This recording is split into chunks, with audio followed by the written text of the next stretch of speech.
Welcome to the PR Maven podcast, a podcast all about growing your network and building your brand through traditional and digital networking techniques. I'm Nancy Marshall, the PR Maven and CEO of Marshall Communications. I've been strengthening brands through PR for over 35 years, and now I'm celebrating the success of executives, influencers, business owners, and entrepreneurs from all around the world, all of whom have cultivated their brands and broadened their networks through traditional and digital networking methods.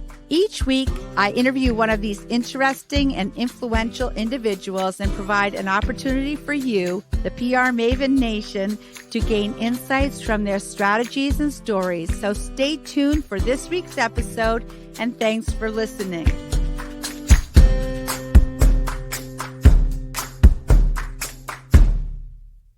Hello, PR Maven Nation. Welcome to the PR Maven podcast, presented by Marshall Communications, creator of the Marshall Plan 65-Step Strategic Process. For those of you new to the show, I'm your host, Nancy Marshall, the PR Maven and CEO of Marshall Communications. And I'm excited about our guest today because he is a student at my alma mater and the alma mater of my son, Craig, too. It's Josh Kim, founder and CEO at the Cubby. Josh, welcome to the PR Maven podcast. Nancy, thank you so much for having me. I'm so excited to be here. I'm excited too. I'm excited that we were able to put this together because I know you're on the West Coast and yes. I'm on the East Coast and we're both busy. But definitely. So Josh Kim is founder and CEO of the Cubby, the first art marketplace where college student creators can exclusively showcase and sell their work to the public free of fees. That's kind of hard to say, free of fees. It's a tongue twister for sure. Josh conceived of the Cubby as a support network for makers striving to go from 0 to 1, who have no one to turn to for guidance on how to navigate startup setbacks. As a college student, he specifically wanted to empower amateur makers and provide a platform where they could showcase their work to a larger audience than they could reach on their own. Josh was named the 2020 Emerging Leader of the Year by the Economic Development Organization of Central Maine.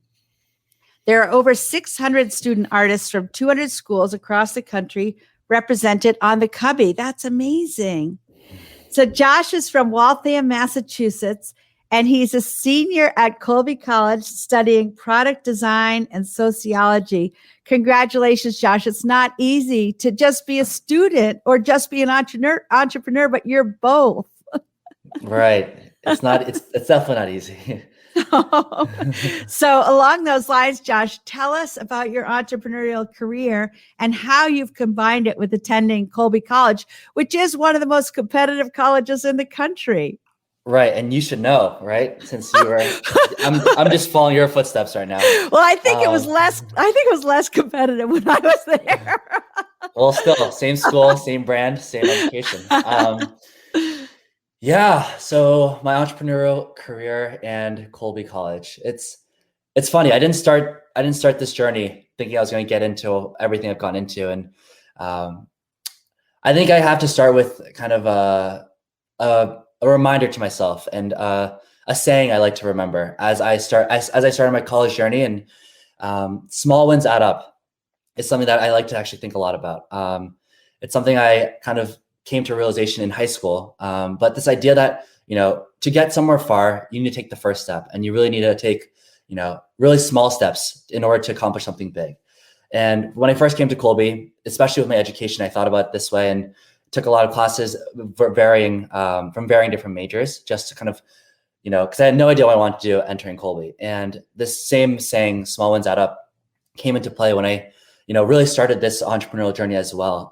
It was the winter of my first year, actually, when I met a very pivotal person in my life, a Colby alum as well, actually, class 2014, Nick Rimza is his name. And he was actually around the area in the Waterville area, working on his own startup. And I very luckily got connected to him, and one meeting, 2 meetings, 3 meetings.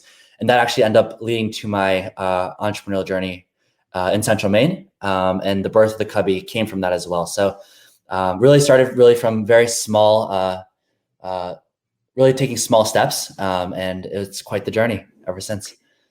Well, I'm really glad that you said that about meeting Nick, because I remember when I was thinking about going to Colby, my mother, who is very wise, said, it's not as much what you're going to learn, it's who you're going to meet. Exactly. And that has been so true for me. You know, the people that I met there have been pivotal in my life. You know, my friends, my professors, just people who really cared. For sure. I think it really, I was astounded by the amount of kind of care that an alum like Nick or any other alums I've met throughout this process now, how like they've really taken me under their wing.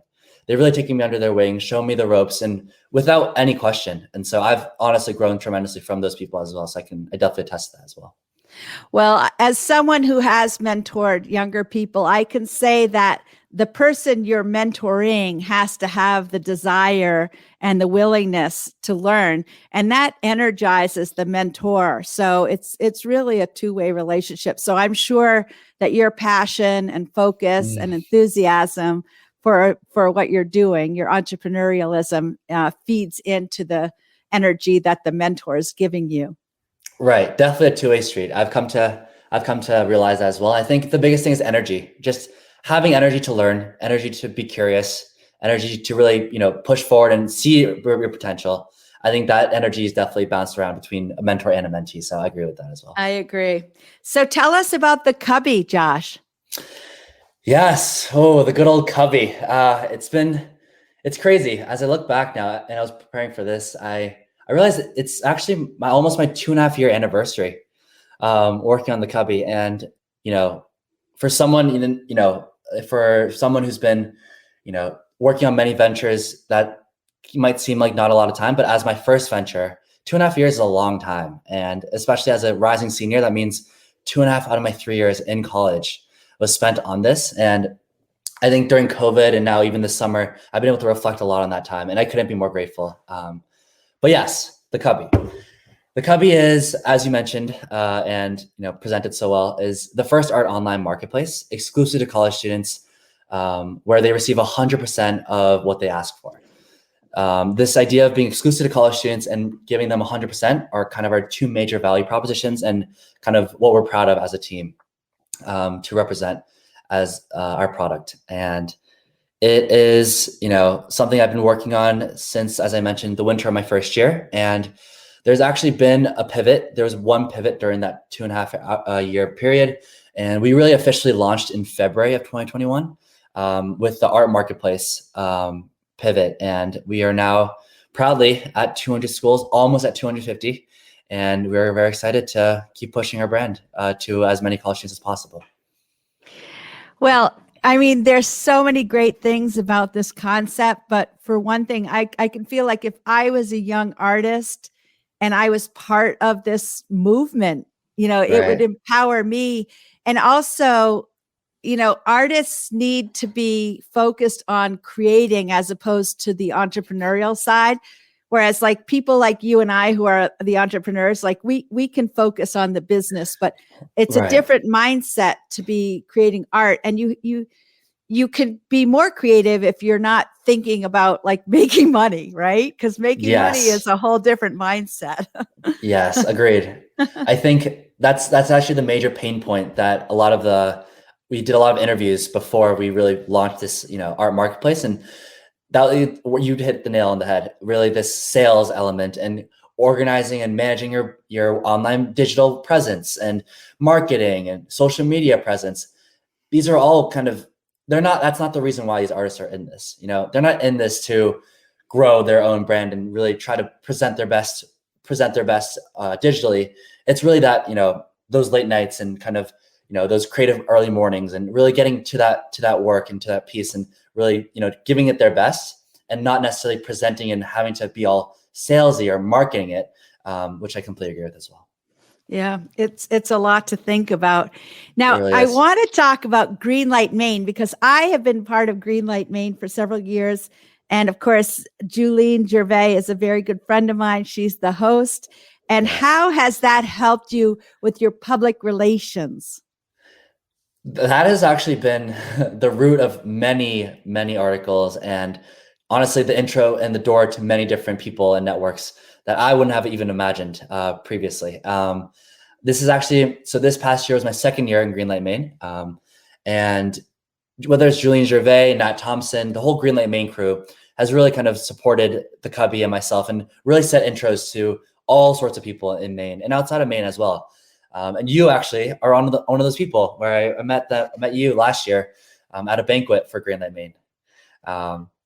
Yeah, I do you know. want to speak I'm to so that? glad. That was fun. That was a lot of I'm fun. just so glad. I mean, that meeting really energized me too, and just made me, you mentioned the word grateful before, but I'm very grateful for the connection with both Greenlight Maine and Colby College and the college series, which actually happens to be sponsored by one of my clients, Kennebec Savings Bank. So it's just like this. It's just, Full circle, yeah. Right So on. I was so happy to have met you. And again, it was a memorable meeting. And because I think you're somewhat of an old soul, Josh, because you definitely, it's like you have the wisdom to seek out wisdom from those who have walked the path before. I think that reminds me of, I'm a big, I love sayings and kind of mantras and kind of like short phrases that keep me grounded. And someone always told me that, people are a shortcut in life, because they're the ones who have already done some of the things that you've done. And especially someone like you, who's, taken steps that I wish to take in the future and have, accomplishments and have reached goals that I'm just writing down now and I'm looking towards to in the future. You're definitely a shortcut, and these conversations really accelerate my path. So I'm here to say thank you. Well, you're very welcome. And what you said previously about it's small steps add up, it's just a matter of sticking with it, persevering. It takes some grit and tenacity. And, there's going to be challenges and roadblocks, and there's going to be times when you say, oh, is this worth it? Right. But, for me, I just keep on going. For me, I'm in my 31st year of having my own business now. Wow. I hope to reach that landmark. That's congratulations to you.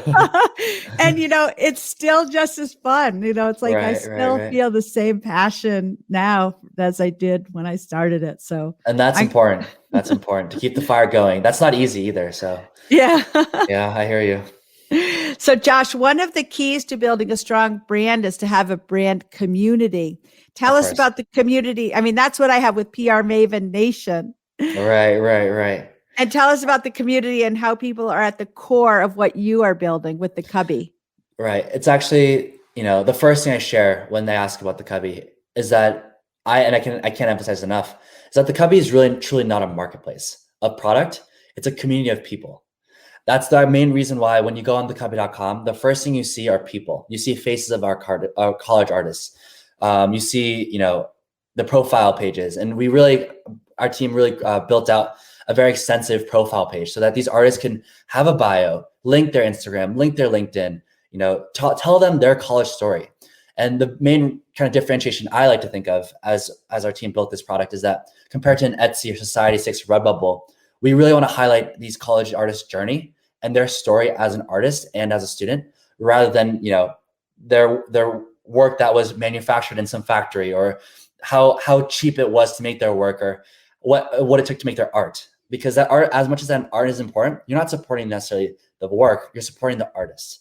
And that's a very important key distinction that I like to make as I talk about the product.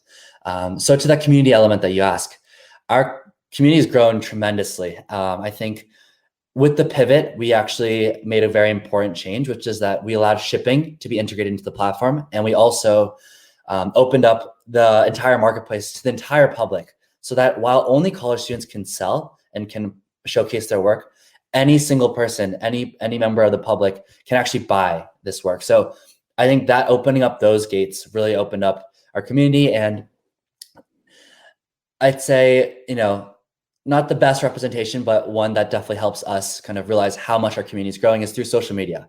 Our Cubby Instagram has now almost 900 followers. And then our TikTok, actually, the growing, social media platform, we have almost 70,000 followers on TikTok. So, that's been growing up. 70,000? Yes, 70,000. Wow. Yes. That's awesome. I have to give credit to our COO, Mateo Cunho, who's a student from Massachusetts, who actually lived in Portland, Maine with me this past spring, actually, to work on the Cubby. He is in charge of our TikTok, and I have to give him a lot of credit for kind of really growing our TikTok to the level that it is today. Well, I'll be checking that out later today. I can't wait to see it. Yes, please do. Well, we're going to take a short break. We'll be back with more from Josh, but now it's time to remind you about how you can access my latest book, Grow Your Audience, Grow Your Brand. You can get it for free at prmaven.com/giveaway and download a free copy. And I will be right back with more from Josh Kim. Do you want to grow your client or customer base? Perhaps increase brand awareness? Maybe tell your unique story more effectively? Of course you do. But you may be worried that you don't have enough expertise to make that happen. Well, no worries, PR Maven Nation. Let the PR Maven herself, Nancy Marshall, show you how easy it is to get your message across effectively using a powerful yet simple tool, a message map. Nancy's training is often called informative and constructive, well-designed and impactful, with a perfect blend of theory and real-life experience. You will leverage Nancy's expertise to create your own message map when you register for this comprehensive online video training course, which is broken down into 4 easy-to-understand modules. Normally, this course is priced at $147, but for listeners of the PR Maven podcast, that's you, PR Maven Nation, it's only $29 when you enter the code word podcast during enrollment. It even includes a workbook and bonus content to guide you through the process. So go to prmaven.com and click on the Message Map Mastery course to enroll today. Remember, enter the word podcast during enrollment for a special discounted price of $29.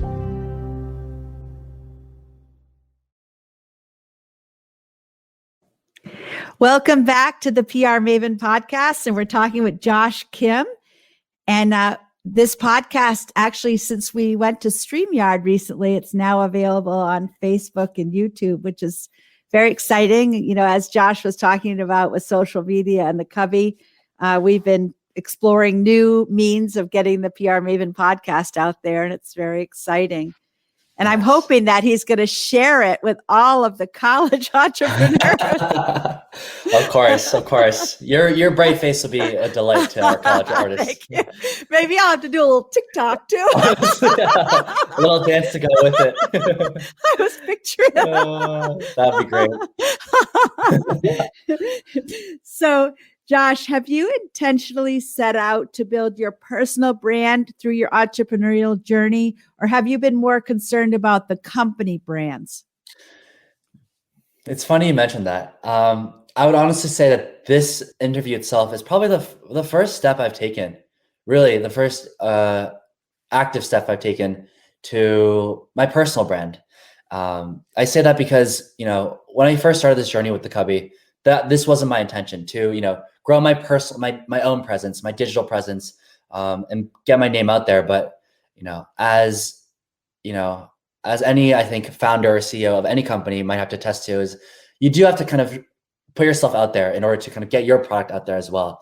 And I found myself representing the Cubby many times, representing myself. And to a certain extent, I and the Cubby became one and the same at a certain point in time. And I think whether it's the Emerging Leader of the Year award from Central Maine Growth Council, or, representing the Cubby and pitching it on the Greenlight Maine or many other pitch competitions throughout Maine, it's something that I found myself as a byproduct of working on my own company to have, built my own personal brand without me even knowing. So, I'd say not intentional, but here I am. It's a challenge because, when you give birth to a company, right. it's part of you, it's kind of like one of your children. And, a lot of people will say that you should set the company up to run without you. But it's kind of like opposing forces. I still feel it today. Like some days I'm like, yeah, I'm the founder, I'm the CEO, this is my company, I've got to put myself out there.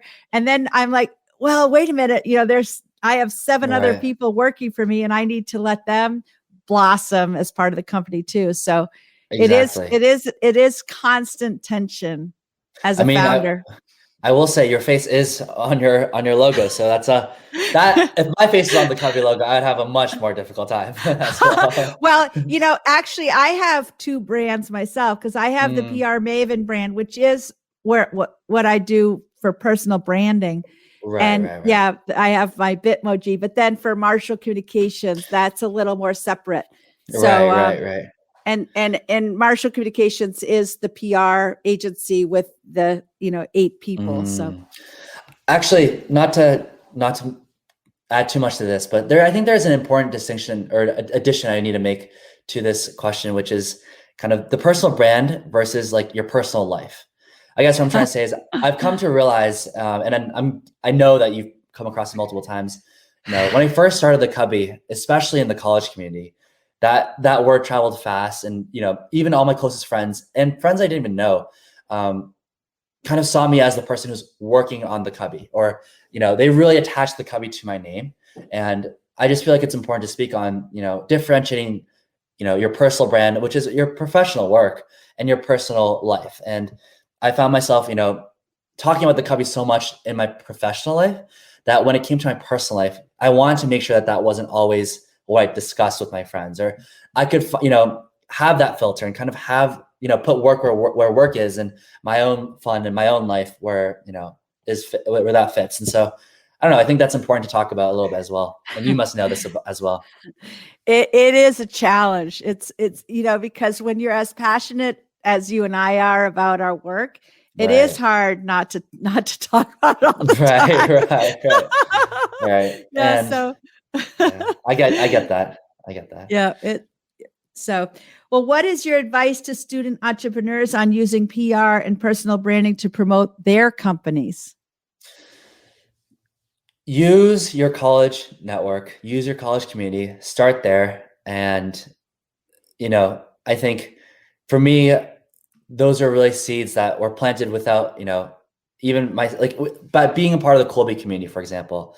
I met just so many current Colby students as well as alums who are natural PR outlets for me. And I think use your network wisely, in that, don't just use them for PR. Don't just use them for marketing. Understand that, they can see through all of that. Instead, use them as, genuine people that you want to connect with, and just have fun conversations and riveting conversations that, help you grow. And naturally that will inspire them to share without you even asking them to. So I think, yeah, that's important. That's really important. You are definitely a wise young person, because your friends do not want to feel like they're being used at all. Exactly. Yeah. Not at all. But if you respect the friendship and the boundaries of the relationship, they can become your best brand ambassadors. Like I have some friends, I have friends of all ages who are brand ambassadors for my business, but Right. I'm very grateful, and I would never, I never take that for granted. You have to be grateful for it. And it's again, like a mentor mentee, it's a two-way street. I think with anything entrepreneurial, I've started to come to realize it's never taking. It's never taking. It's always giving first. And that, usually sets up the best relationships. And so I've come to really, try to value that and embody that as well. Absolutely. So if you had it to do all over again, would you do anything different? Oh, that's always the tricky question, isn't it? Even if I wanted to do it again, I don't think I could have. I say that because there were so many surprises along the way in this journey that, I bring myself to my first year in the winter. I had no idea what was coming. Even as much as I want to say, yes, Nancy, I've prepared, at that time I was 18, 19. I prepared, my entire life to this journey, and I'm so excited to, embark on it. I had no idea what was coming. I really, really, truly don't. And I think that small wins add up mantra, you have to take it one small win at a time. If I looked at this entire journey as one, now at this point, 2.5 years of, one big win, I wouldn't have gotten here. I would have given up and failed and, really, struggled a lot more. So I'm glad that my journey is the way it is. And, whether it's COVID, whether it's our pivot, whether it's the team that's grown and a 5-person team now that I'm tremendously grateful for, I wouldn't have gotten here without any of that. So I'm glad the journey panned out the way it did. Yeah, that's nice. Is there a book, an app, or a website that you have found helpful in your journey, and why? There are a lot of websites, a lot of apps, but actually I've been reading a lot more and really wanting to, grow in that regard. So a book that I'm grateful for, that I've read actually a few times now, is Shoe Dog, by the creator of Nike.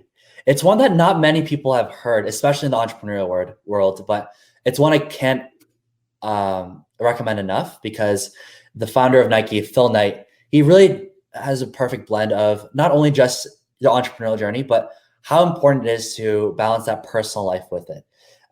I've met so many founders and makers and creators who have burned out because they've been so focused on this work and so focused on this professional journey that they haven't taken care of themselves, and they've kind of let go of that life, that part of their life. And it's really scary when you really don't have that foundation, that that safety pillow to kind of rely on when you get back home, because you're so focused on, that digital presence, the marketing, your personal brand, the sales, the numbers. And I think that book really talks a lot about the importance of, taking care of things back home, getting that sleep, eating well. And it's not, sometimes I find that a little bit cheesy, where it's like, take a day off, or, for you and people like you and I, that doesn't sometimes, ring right to what we're doing. And I think he writes perfectly about his own burnout. And, he actually ended up going to, I think, Southeast Asia and in places like in Europe and India, just to kind of take a step away from work. And while you don't need to go all the way there to do that, he talks about how much that was important to him, and to disconnect from work, and, really, value yourself and give yourself some love as you continue your journey. It's the long-term route, and it's the marathon that we're running. Yeah, I should read that book, because I have a hard time disconnecting. Right. And when I started my business, we didn't have these cell phones either, and these things, they're a blessing and a curse, because as long as you have this thing, you're totally connected. But I can't imagine going for a whole day without my phone. Exactly. It comes down to, I think, a lot of self-discipline and awareness, but also just throwing your phone across the room and hitting the wall and letting it just sit there. Sometimes you just gotta just do it. Yeah. Well, that's a good lesson too, is to disconnect once in a while. 100%. So Josh, if people want to follow up with you, what's the best way? Where are you most active, on social or email, or? How do I say? Yeah, I reserve the first hour of every day. I was looking for that word, reserve. I was like, what am I doing in the mornings? I mean, every morning I reserve around 45 minutes, an hour, just to go through all my emails. And I think, especially in the remote world, I think people have come to find that email is definitely the fastest way. And, a lot of meetings can be just done over email. So that's why I like to, really kind of keep that organized. So I think my email at josh@thecubby.com is definitely the best way to reach out to me. And then my personal email, and this email might not be valid in the next year, after next year, but jjkim22@colby.edu is my personal email as well. But josh@thecubby.com is the best way to reach out to me. And yeah, you can find me on socials as well. So LinkedIn, and then I have, of course, on Instagram and Facebook. So anything of that matter, feel free to connect with me as well. Great. Well, Josh, this has been a really fun conversation, and I can't wait to see you again in person when you get back to Colby in the fall.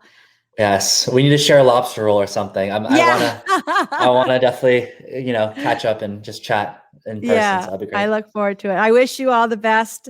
And I'll see you on the the Cubby TikTok. I'm going to be the 70,001st person. Sounds good, Nancy. I'll see you there. Yeah. And hopefully you can do a dance for us as well. Yeah. Okay. I look forward to it. Great. All right. Well, have Awesome. a great day, Josh. And have a great day, PR Maven Nation. Great. Thanks for listening to this episode of the PR Maven podcast. I invite you to share a review of the podcast on iTunes or your favorite podcast player. Be sure to subscribe to our podcast so you never miss an episode. You can also join the PR Maven Nation on Facebook. It's free to join, and it's a great community of like-minded individuals who are all looking to learn and grow from one another. If you use an Alexa device, use your Alexa app to search the skills and games section to find and enable the PR Maven podcast flash briefing. This will give you access to exclusive content and more PR and marketing advice. Thanks again for listening, and have a great rest of your week, PR Maven Nation.